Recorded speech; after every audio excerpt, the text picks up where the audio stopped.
Time तो वाकई बड़ी गर्मी बन रही है। अरे हो गए ना गोंदले को ना आगे यार, चल गोंदले को भाई गप शप लाई।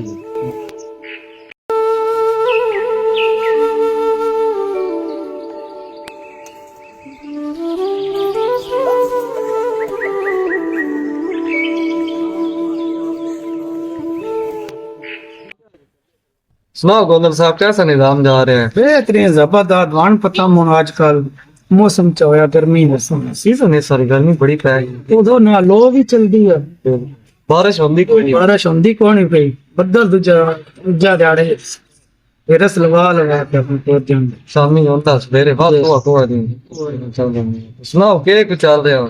रातों आ गया बड़ी टेंशन विच आ ईरान ते इसराइल दी जेड़ी जंग लगी हुई है। ये जंग वाकई जेड़ा ना बा दो च मुल्क आन इत्थे साडे किते विच जेड़े पावर विच आन या पाकिस्तान आए उस तो थल्ले ईरान आए इस्लामी पावर जी इस्लामिक पावर अगो आपा जंग लग गई उन्होंने यहूदियों की ते मुसलमानों की।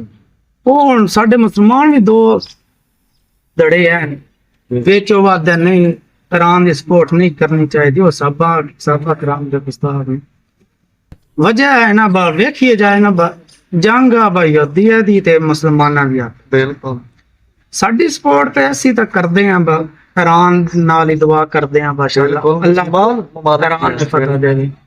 हालांकि पीछे जो थोड़ा सिस्टम खराब होया फलस्तीन दी अपना कोई मदद नहीं कर रहे लेकिन जनाब अपने टैंकर अपने मिसाइल उन्होंने मुल्क उत्ते इसराइलियां दे छड्डे उन्होंने पिछली कोड भी हो आई इसराइलियां नो हुण आपा ही दोएगा जनाब आ गए ना।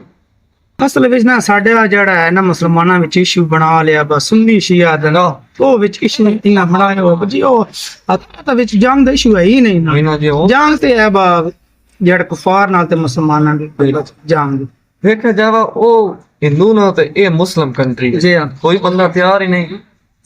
जे जंग लाग वैंदी मतलब पाकिस्तान दी ईरान दी या तालिबान दी अफगानिस्तान दी ईरान दी फिर ते विच इशू बना लवी है साबा कराम हुण इशू नहीं जिचदे नहीं हुण सवाल इज्जत बा मुसलमानां दी इज्जत दा सवाल इस तो बा हर मुसलमान चाहिए कि ईरान वास्ते दुआ